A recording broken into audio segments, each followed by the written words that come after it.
What up, everybody? Welcome to the Refuge. How you doing? How you doing? Today we talking about a specific book we've learned about called the Opt Out Family.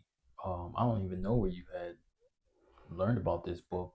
Um, but one day you was Um, just like, we got to order this. Different strategies on how you and your family could opt out of technology and be more present in your family's life and more social.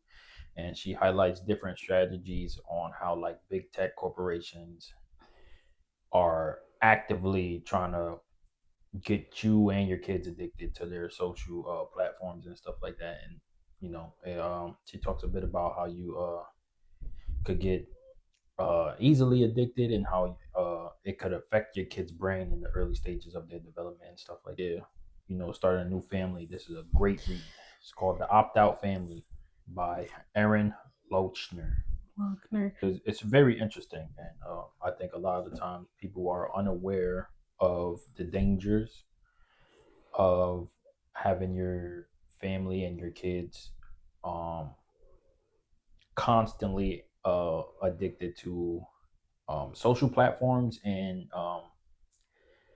at all times having ads in their face and just being disconnected in your household.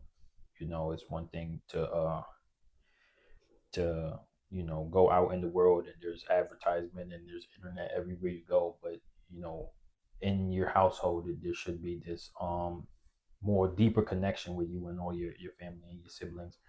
So interesting read for anybody out there trying to start a family or already have a family. And you I know for most people they can already see that like internet affects your kids, heavily, and most people just don't talk about it or they're just unaware of like how it's affecting them and like what these apps how they target you, how they design their algorithms to make you addicted and make you reliant and constantly engaged with it. So you do that to any like little kid that's not good for your brain, and every adult. It's like common sense. You just know that instinctually, you know. So yeah. One thing that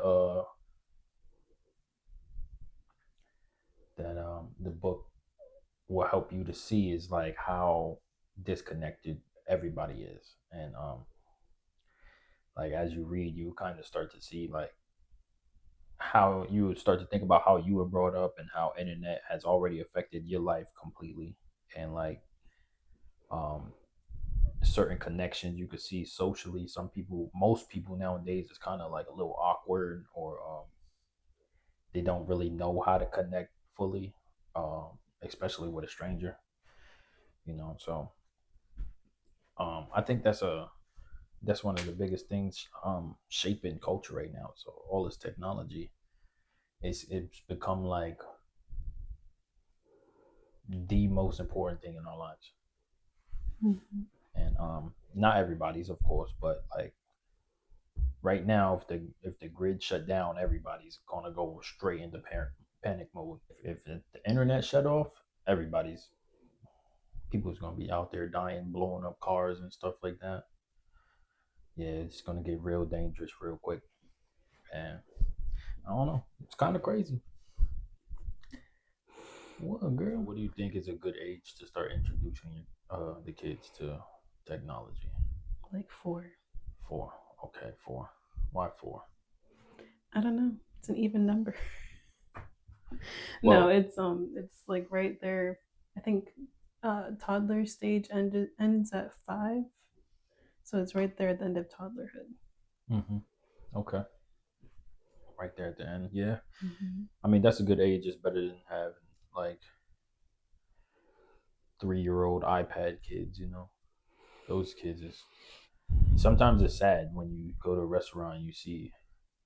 I think I went this one time like this lady had like 4 children, all with their own iPad, Hmm. and they didn't care about nothing in the world. They was like this, not looking at anything. And I don't know why kids they put the iPad so close. They be like this.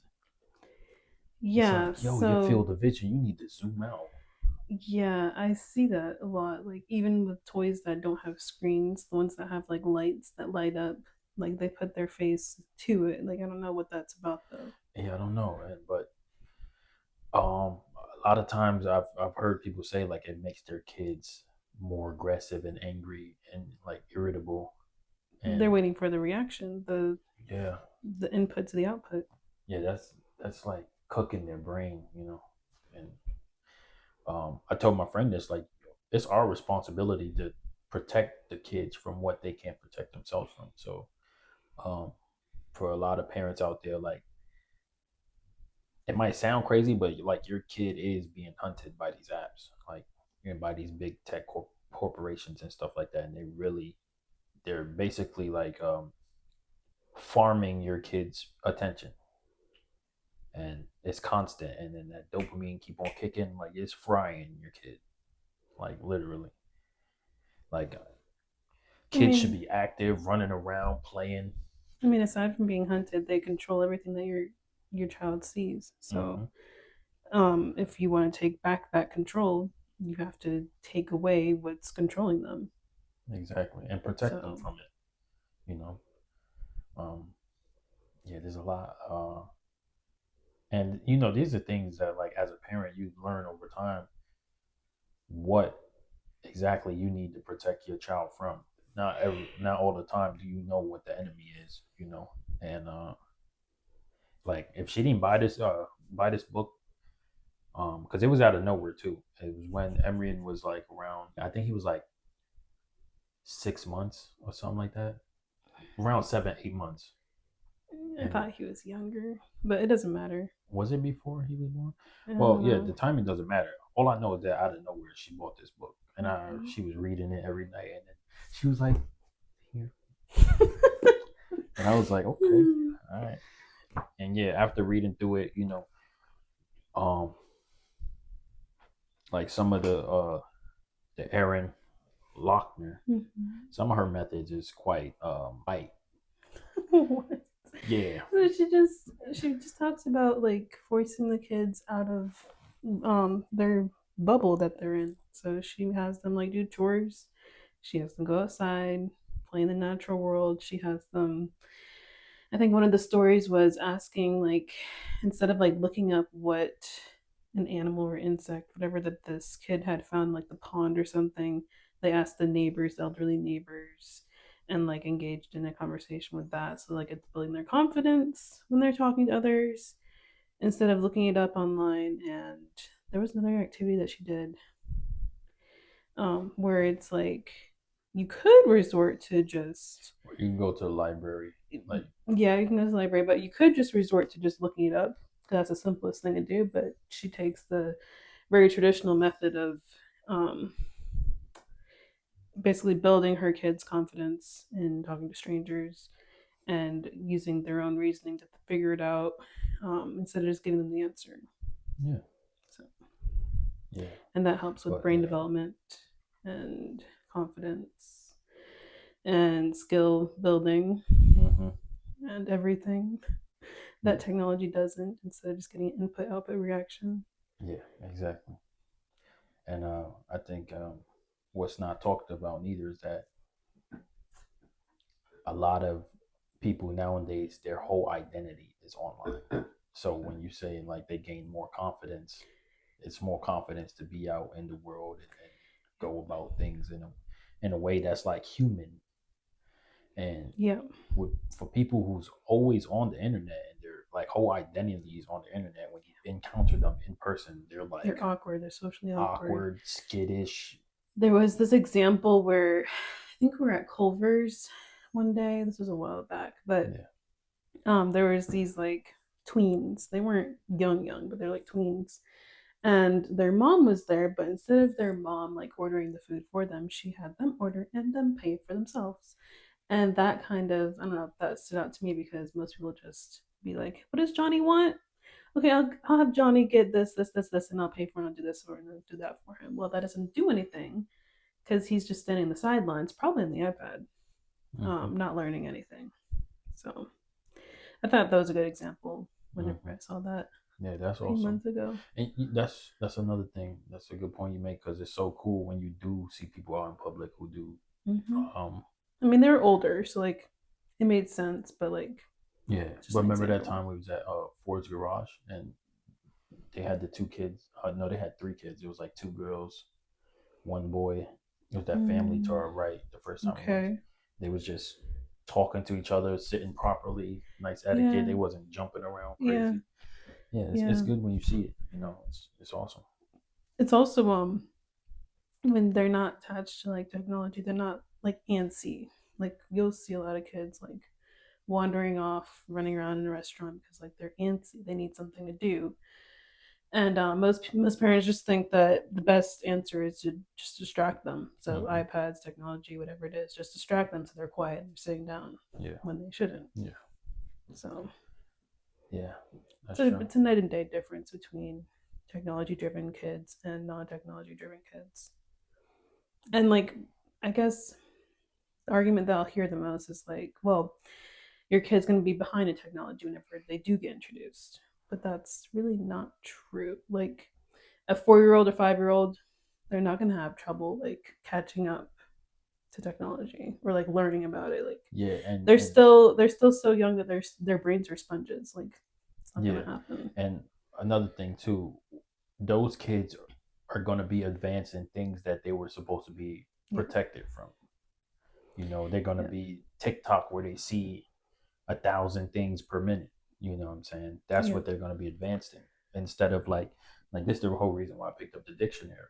It's yeah. because like our kid, we're going to try our best to make them as smart as they can be so that when it comes to like their intellectual level compared to their peers and stuff like that, there's going to be no like either they're going to be ahead um Mm-hmm. in forms of their intellect or like when it comes to technology we're going to teach them about it. It's Right, not like it's going to be just zero technology right. because that's kind of like neglect in a way because it's part of the world so you have to teach them about it. It's just as kids, as babies, as toddlers, Yeah, we not gonna put no iPad in front of them and just be cooking them and just have them on TikTok all day learning about things that they should be protected from. And you know the stuff people post on TikTok is like it's just retardation. That's really what it is. so in the book, Erin Lochner, she talks about TikTok a lot, and she's saying that a lot of the TikTok like challenges, I think they're called, are suicidal. Like they have them do suicidal things, and I Mm-hmm. don't I don't really know exactly because I'm not on TikTok, but there's like challenges, and these challenges have the kids go out and like do these extreme things to get views and likes and like to get TikTok famous. But it's also like I think she had like at least one or two stories in there like citing kids actually died from doing like these TikTok challenges. It's an Yeah, extreme case, but still it's like why are we having them on this app to begin with? Like what's the whole purpose of that? yeah, yeah. And then it makes it seem like those things are socially acceptable because Right. a kid would see like one of them was like the ice bucket challenge where you Mm, just throw a bucket of ice water on yourself and just sit there. okay. And to most people could do it, but there's been cases where kids, I don't know what exactly the medical term was, but basically they got Hypothermia. something like that. Yeah, Yeah. they got hurt doing it, and Yeah. more recently, there's been like a lot of pranks going on, Yeah, that's pranks and been like social pranks and in public yeah. and people that's just living their everyday life. So it makes another kid think, oh, I could just go prank people and I'll be famous. Yeah. But the thing is, like you always have to up the ante on on your prank Mhm. because you do a little regular prank, you ain't gonna get no views. So it's Mhm. like, all right, now I'm gonna do. And if you see somebody do something bad, you like, oh, I got to do a worse prank than him because he got a million views. I got to get 2 million. And Mhm. you know, kid, that's something that you have as a parent, you have to protect your kids from that. You know, you can't let them see that and think that, oh, that's okay. Like, yeah, he got mad views. Everybody likes him. Like, no, that's evil. Yeah. Well, The recent thing that came out was about the Charlie D'Amelio family. I think that's how you say her last name. She got TikTok famous from her dancing when she was 15, and I think Brett Cooper covered this too. But she basically was just dancing for fun, and then she started to blow up on TikTok, so she kept doing it obviously. And then later on down the line, her sister, I think older sister, joined in on those dances and also got famous. And then her parents were like, I don't remember exactly what their professions were, but I think her mom was like a model or a book writer. I don't remember which one. And then her dad, I don't remember what he did either, but they had normal jobs.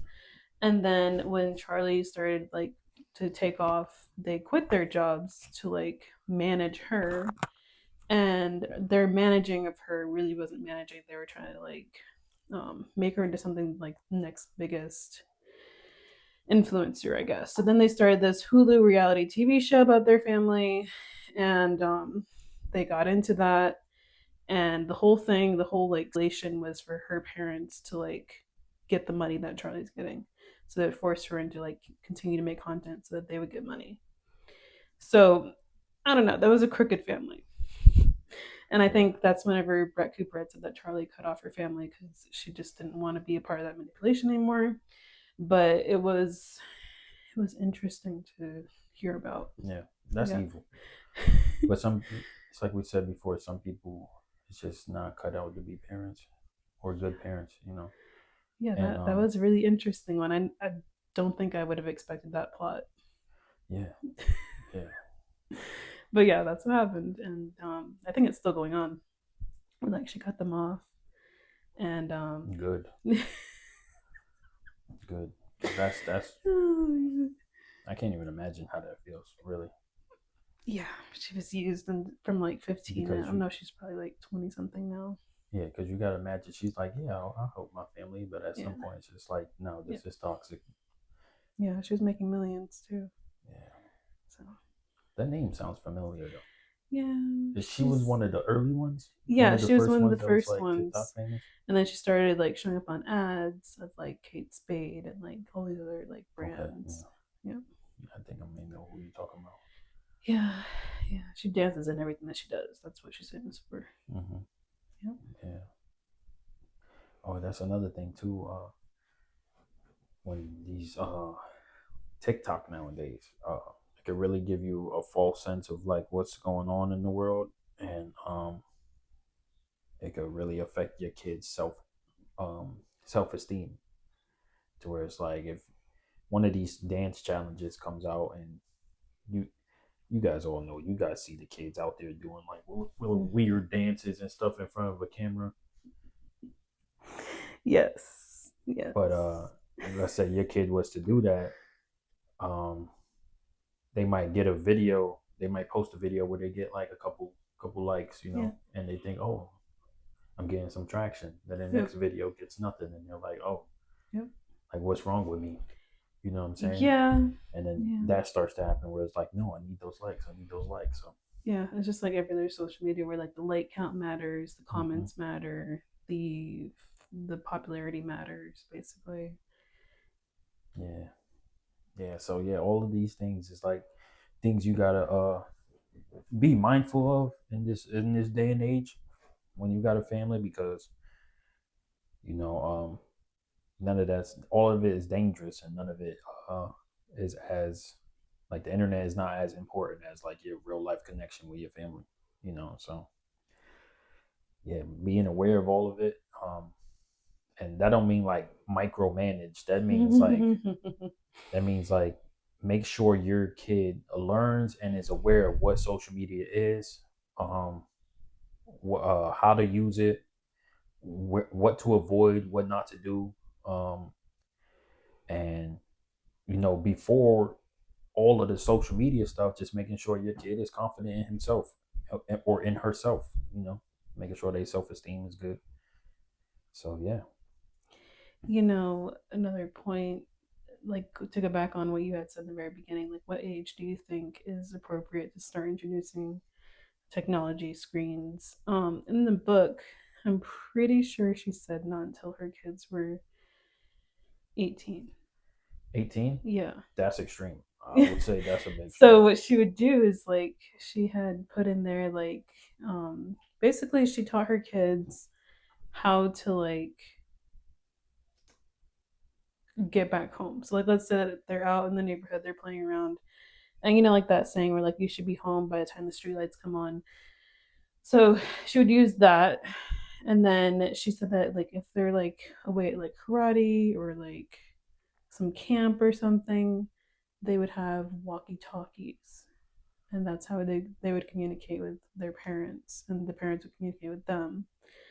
And then really just the very traditional way of raising them. And I do think she said 18. I'll look again, but she definitely said way until like they're basically out of her house. So it's interesting. That is interesting. Um, 18 Yeah. to me sounds a bit extreme, but you got to think if you was to raise your kids and they had like the knowledge and the free will to just go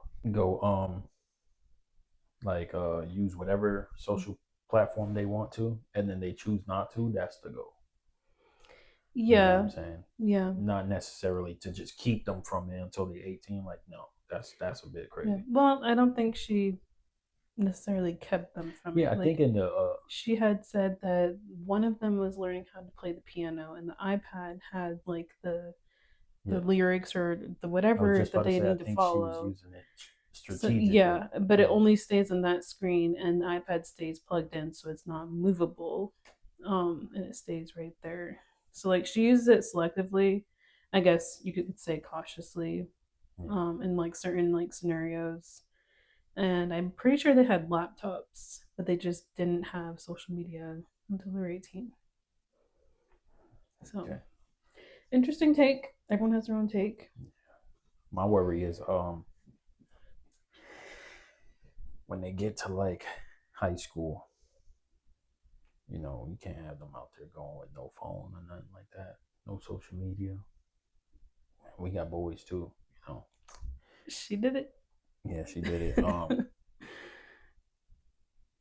I will say that um, for the most part, I didn't have social media until I was in 10th grade.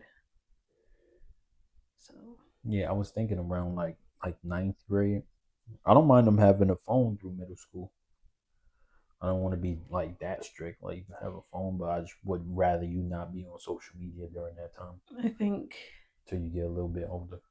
I think the phone that I had was different from the phone I had in high school. So when I had in middle school wasn't like it wasn't an iPhone and it wasn't something that like you could readily like access and download apps on. So that's another strategy. Okay, Something that you can like call kind of and like like a text. flip, like It a wasn't a flip, but it wasn't a full on like smartphone. oh okay. But yeah, anything that you can like call and text on. Yeah, but they have now we're um like we could get them like an iPhone, but we could from our parent iPhone we can monitor everything they got going on. Now, so when you read the book or in the book, she had mentioned that screen limitation, the parent control on the kids, and it's actually the opposite of like parent control because the kids on their side, they can just be like, 1 more minute, 1 more minute, 1 more minute. And it's not really limiting because, again, that would just defeat the purpose. So they want you, like iPhone or whatever, they want you to continue to use it. So it's not going to limit them as much as you can. Yeah. So she pushes back on the idea. And I kind of agree with it because it's not really like what you think what you think it is. It's more so like But what for I'm thinking, looks. yeah, what I'm thinking is more so like um through our phone we'll be able to see everything they're doing. So not to like I said, micromanage them, saying like, oh, you get this much screen time. It's like we're gonna let them do what they do, but we're gonna be able to see so that you're not doing what you're not supposed to be doing. So I don't know. I know kids are smart though. There's always loopholes, you know. That's what she was talking about. Yeah, there's always loopholes. That's why she just said it's better to do it the other way, Hmm. where they don't have the access to that and there's no temptation to do so. But they smart, man. Kids are smart. Well, yeah, they always find a way Yeah, um, yeah. around So it. that's why I said like the best thing to do is just educate them on everything. Even like nowadays, there's predators out there. If you watch our old episode, we talk about Ryan Montgomery and how he found a whole bunch of predators on Roblox, which is crazy. And so just teaching them to be aware of things like that, don't be out here talking to strangers. And they're like for our kids, they're being born into an AI age, which Yeah, is it's like that's strange a time. yeah, strange time. Yeah, Which is but that like just all the more reason to just that just goes back to just raising them on like traditional methods, teaching them everything and what to do, what not to do, what happens when you do the thing you're not supposed to do, and little by little they'll get it. Um, yeah. that's the best way. Other if you do the other way, then they're not only limited and restricted, but they're also unaware of things that they should at least have like a in the back of their mind. Yeah. So So one more time for y'all, if y'all want to check out this book, it's called The Opt Out Family by Aaron Lochner. Lochner. Lochner.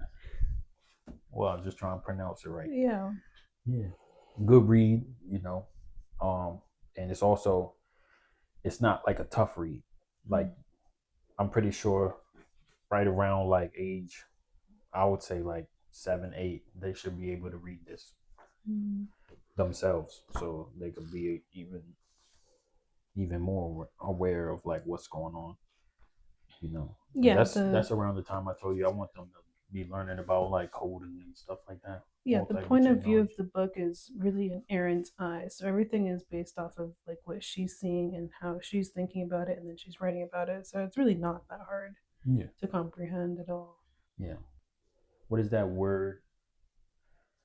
Ped- Pedagogy, Ped- Pedagogy. pedagogy, the Yeah. way in which you teach, Yeah. like your teaching method. Yeah. I butchered that one. Hold on, say it one more time. Dang. Pedagogy. Pedagogy. Okay. Yeah, so we got to sharpen up on our pedagogy. Yeah. Well, I said Yeah. it good. Yeah. Yeah. Can I ask you a question? I thought about this question earlier. While I was working, I was like, man, I don't know if it's podcast worthy, but I was just curious. Mm-hmm. All right. So the question is,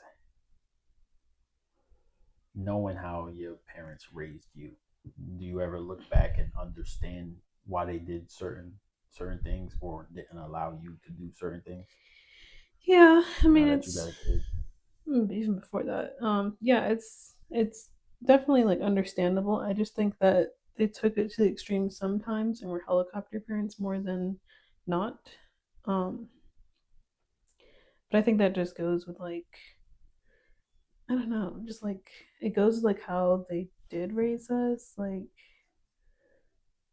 basically they did everything that I just talked about, like the traditional way where like they teach you where they taught us what to do, what not to do, and what happens when you do things you're not supposed to do. And then they went into like teaching us like health, nutrition, and fitness, and then they really became more helicopter parents when we started to like become more independent. So like when we were like around 16, I'd say 15 or 16 is when they became more helicopter because then we had more independence. We both could drive, and it was more so like they didn't want us like outside the house. So like we'd have to text them like when we're on our way back, when we get to the place we're going, what time we're coming back, and like it was like that. So like in that way, they became helicopter parents. But before that, not really because they still had the control over us. Um, yeah, I would say 15, 16. That's when they became more helicopter parents, and it didn't stop like until we got into like our like 20s, and when I went off to college, they were still helicopter parents, so they never let go. Mm-hmm. So I think that's like the downfall of like their parenting style. Yeah, I But mean, Yeah, there's pros and cons to it. Pros and cons to it. More cons, especially if you're an adult. Mm-hmm. But Mm-hmm. yeah, it was interesting. Yeah, Yeah. yeah. I think with my parents, my dad was in Neverland somewhere. Met him one time. Mm-hmm. Um, but my mom though, she was a single mom. Yeah. So now that I'm older, I can understand her methods, and I could see that if, like, for her, given the right situation, she could be a great mom. But Mm-hmm. her circumstance forced her into doing certain things, and her attention was always divided. She had a And lot of kids. a lot of kids, yeah, and when you do have a lot of kids, you always have like a problem child, or you Or have like multiple. or multiple, or one, or that just needs some attention.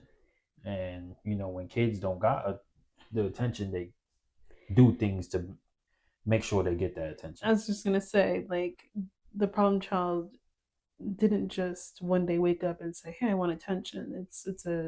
It's a whole psychology behind that as to why they want that attention, and they Hmm. get that from the mom, and then so they get it away from the other kids, and so all eyes are on them. It's a psychology thing Yeah, yeah. for So sure. But she, I guess, she just didn't know how to deal with that or whatever it was. But that's definitely a psychology thing.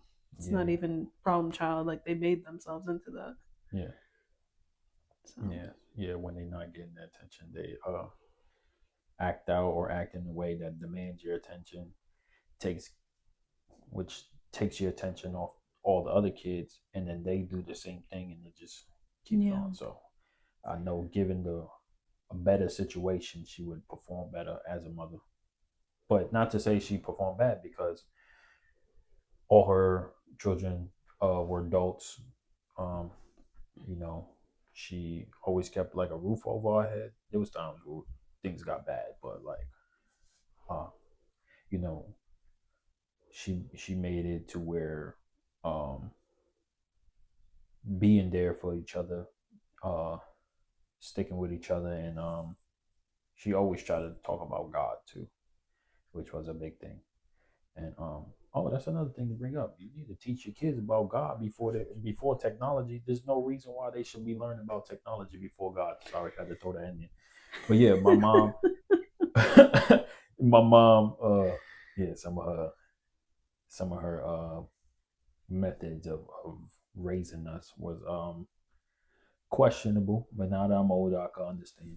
You know, she's Puerto Rican too. But oh man, when you get to know my mom, she's Puerto Rican, but she's like black at the same time. I don't know. It's like, okay, so how would you personally deal with um, our oldest demanding attention from the youngest? um, that's why we got teamwork.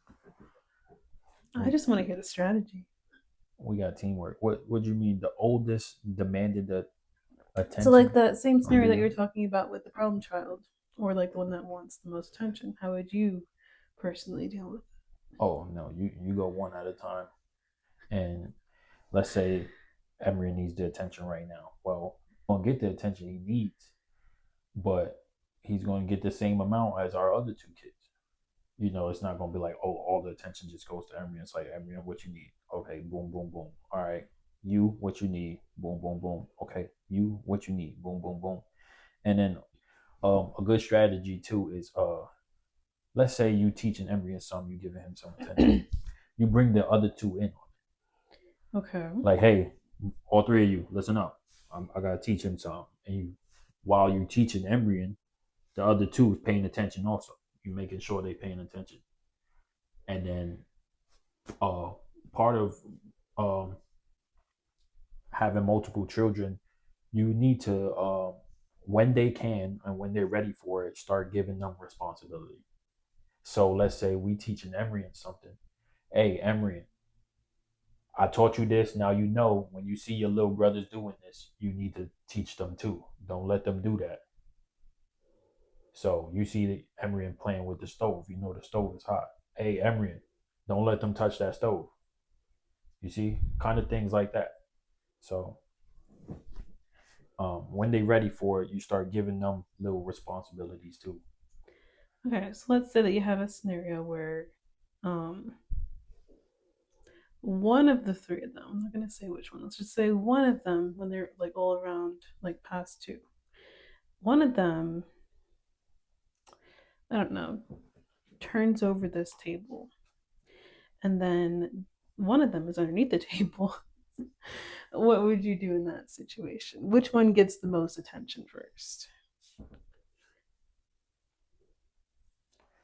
Like if they just making a mess and just No, doing, no. Let's just say that you walk in. That's what happened.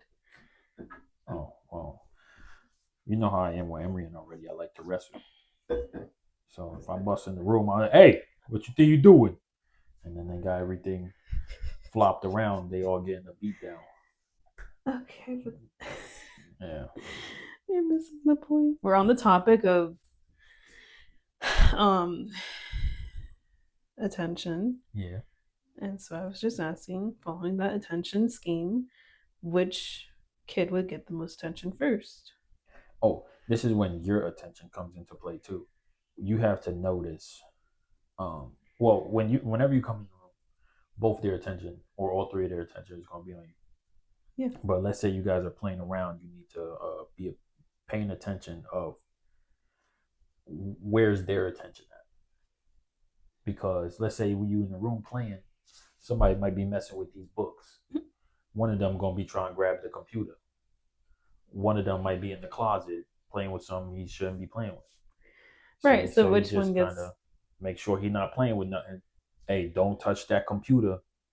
And you just kind of prioritize what's most important, and then whose attention's on what.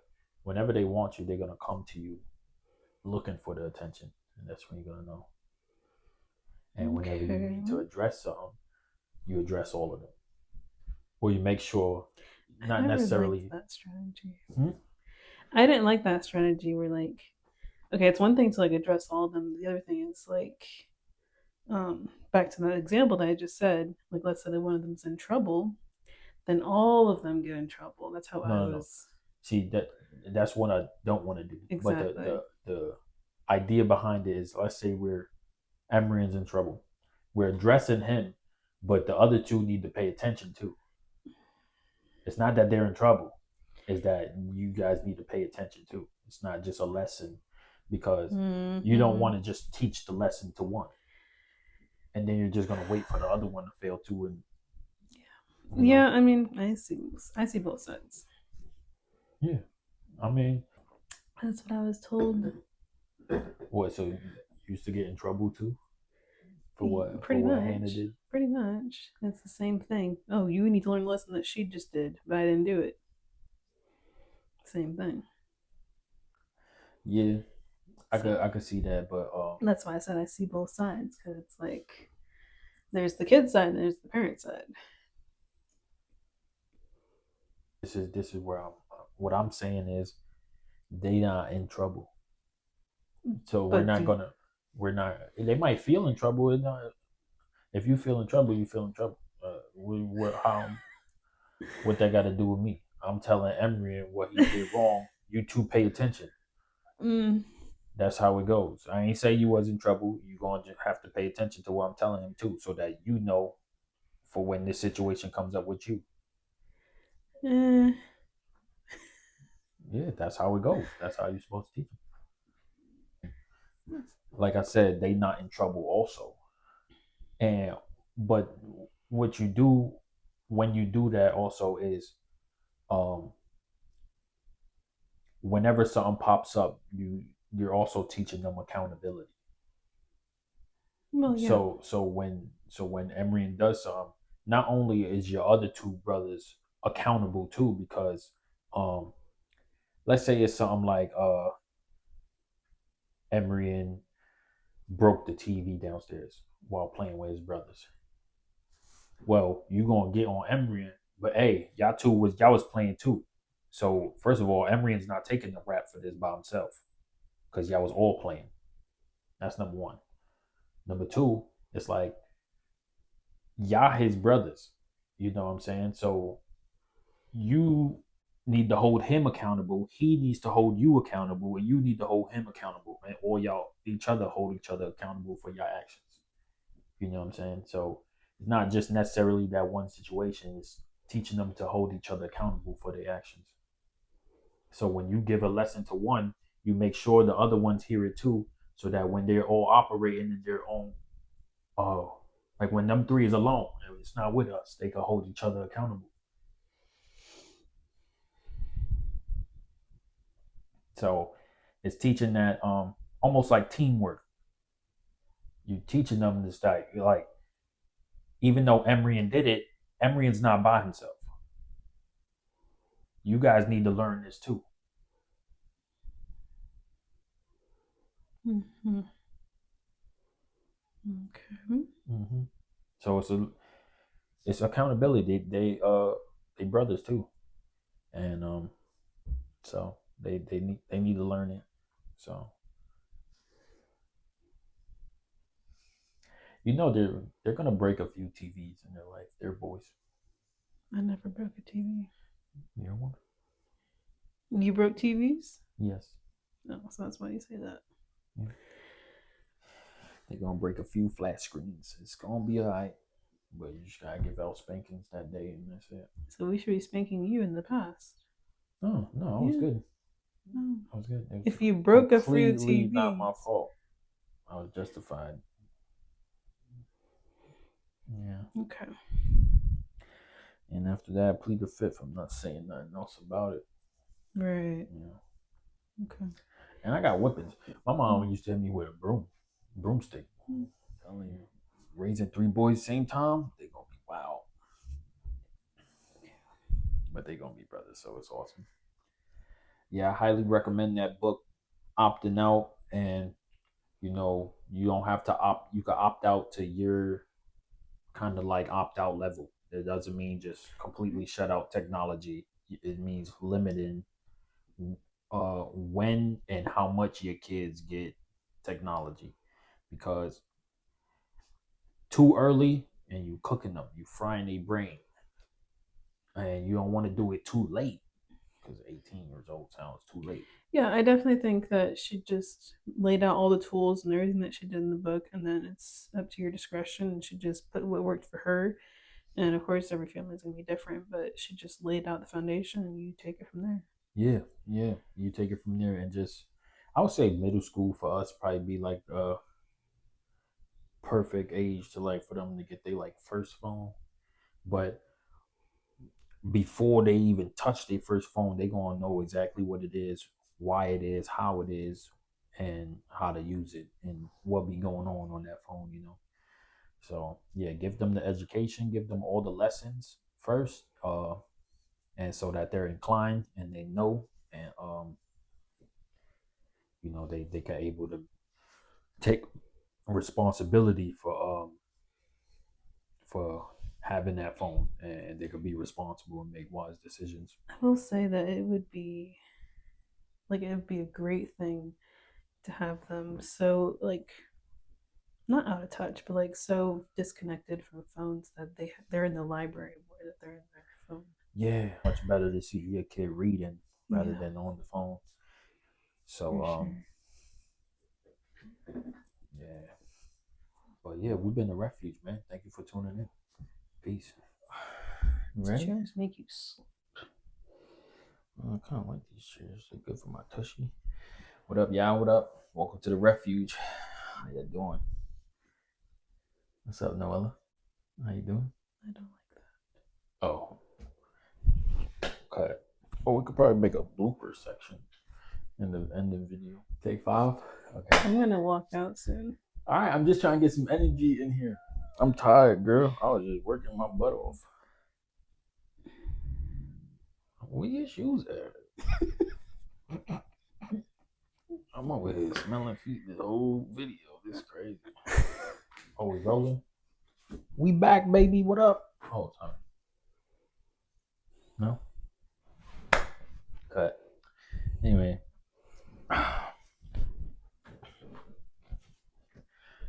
So listen up. If you got kids out there, they are being hunted. What, cringy? Oh, sorry. I think you just need to let it flow naturally because you're getting up there. Can I get a drink of water from your pink bottle? Jeez. That was hard to say.